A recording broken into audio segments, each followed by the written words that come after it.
Hey guys, look what I got. That's right, I just got the new Whipit UMX Whipit DLG. It's made by Horizon Hobby, which owns E-flite, so this is technically the E-flite UMX Whipit DLG. Alright, now that we got that taken care of, let's not waste any time and let's open the box and see what's going on inside. Okay, so this is what it looks like inside the box. It's very simple, very basic. No battery charger that you probably already have 3 of, and there's no batteries that you probably already have a dozen of. Alright guys, so this is what this complex piece of machinery looks like. First up, we have the wing here. First thing I noticed when I inspected it yesterday was, in typical Horizon Hobby fashion, at least these days anyway, got some nice bubbling on the stickers. Yeah, I'm not too persnickety about it, but you know, you'd think with a brand new plane and all the time and energy that they put into making these stickers, you know, from a distance they look pretty cool.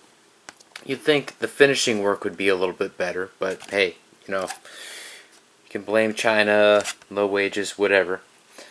Moving on, we have got a very nice carbon spar in here. Even with that carbon fiber rod spar, whatever you want to call it, this wing is extremely, oh boy, it's really does not feel very durable. So when I launch this, I'm going to do it, particularly at first, with a bit of reservation. I know with that extra reinforcement that that's going to be okay for a nice little quick wrist launch.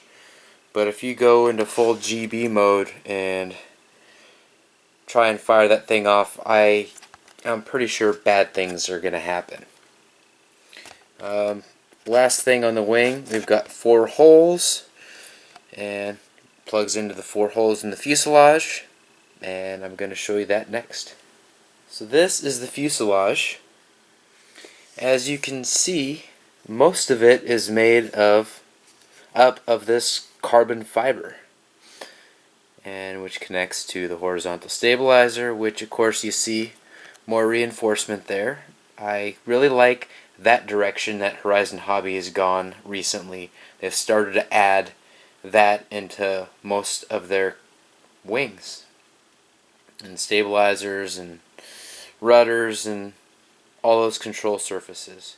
One thing that I did notice is this rudder is off out of the box. That seems to be a trend with them lately. We'll see what happens when I bind it. That may go into a neutral position, but I'm guessing not. Of course, we'll find that out soon. Here are the holes that the wing affixes into. I'll show you the screws here in a little bit. I've heard a little chirping on the forums about how the wing lines up with these, as well as the difficulty of screwing them into the holes. So we'll get to that here shortly. Here's where we've got the brains of the operation. As you can see, that's where the battery's going to go. And here's where the battery connects. If I can get that out, that would be fantastic. There it is. And connect the battery to that, Velcro it to that, tuck that down in there a little bit. So you can see that's the receiver in there. That's kind of sealed off, but it looks like you can access it if you really need to. Take a little X-Acto knife or something like that and slice that open and re-glue it, because it looks like a little tack glue, and there you go. Alright, so now we are going to take a look at the screws and everything that comes in that little bag right there. So first up are the screws. As you can see, These are kind of a self-tapping screw, so you've got to dig into the plastic a bit to make them hold and secure them in place. Okay, so here is another item that comes in the bag along with the screws. This looks like tape, which can help reinforce the wing. The other thing we've got here is a little piece of Velcro. All these little UMX and planes, ultra micro planes, come with these. And now we are going to try and put this wing on and see if Screwgate is for real. So I've got a little update here for you. Pretty much the forum guys are right. The goal here is to screw these in, unscrew, screw them in, unscrew, to basically dig a little bit of this plastic out. It's got quite a ways to go. So last thing you want to do is strip one of these heads. They use Horizon Hobby, for some reason, likes to use the cheapest ass metal possible for these screws. So they're extremely soft and they strip really easy, even with a nice Craftsman screwdriver. Speaking of the screwdrivers, this thing is a little itty bitty baby and it's the best fit that I have for these. So that's your update. I should be back soon with a completed assembly. Okay guys, here's what it looks like all complete. I must say it wasn't quite as bad as I anticipated. I absolutely hate putting things together, and I know this is a very minimal step for putting things together, but I was prepared for something far more substantial.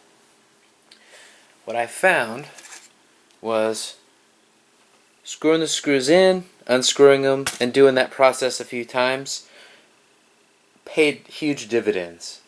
I think it may have been an issue if I didn't do that, because the rear screws, because there's such a small area to hold under here, that may have been an issue. You can see the finger dents from me being able trying just to hold it in place while I carefully screwed that in. But really, not a big deal. I'm going to bind this and see if the rudder goes to neutral. Otherwise, I'm going to have to trim it and then wrap things up and prepare it for its maiden. Alright guys, so it's still off a little bit. And as you can see, it likes to go a little bit more to the left than it does the right. So I'm going to squeeze this little U-ring, whatever, here, and I'm going to balance that out a little bit more. That's one thing that you want to test before you fly your planes. You want to make sure things are centered and neutral.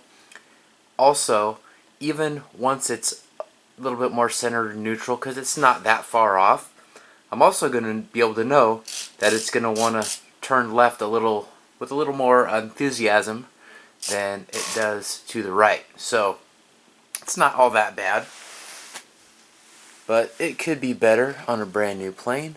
Let's take a look at the elevator.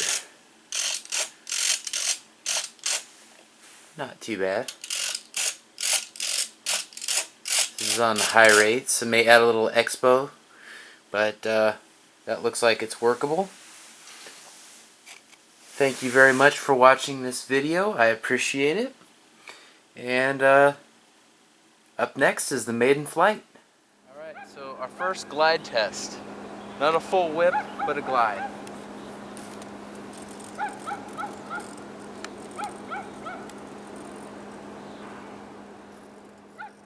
Maiden Flight UMX Whipit.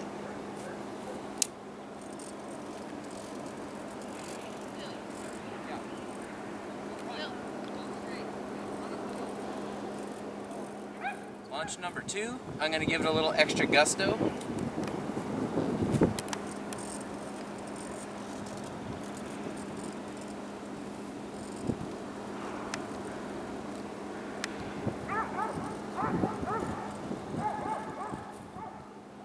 Alright, so we're going to give it a go with a 35C battery. Hopefully a little extra weight might help it fly a little bit better. And here we go.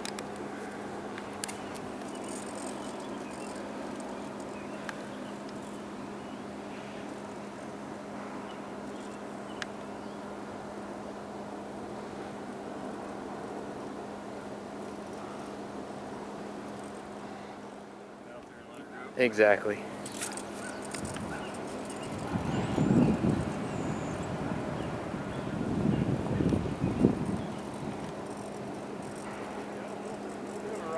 Yeah.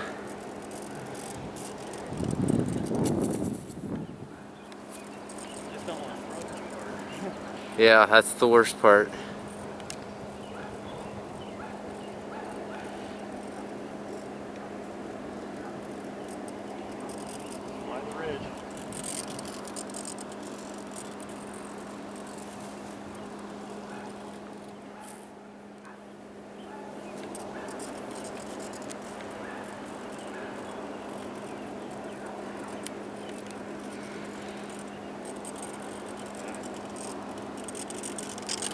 Whoa! Almost caught it.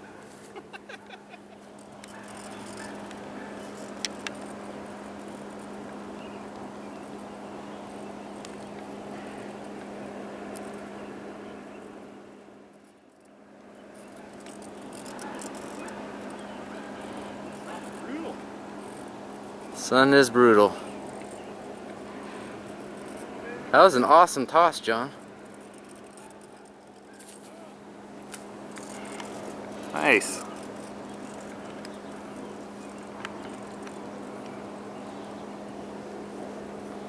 You're right about hugging the ridge.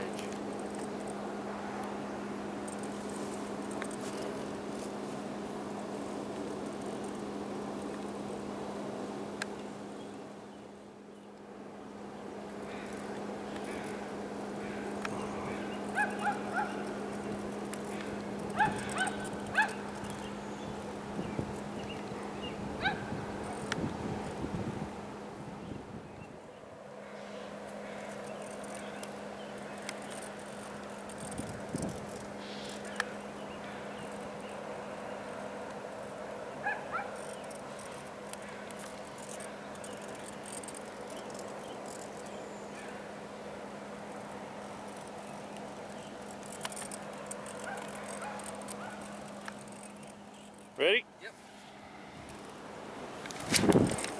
Whoa! I think I got it.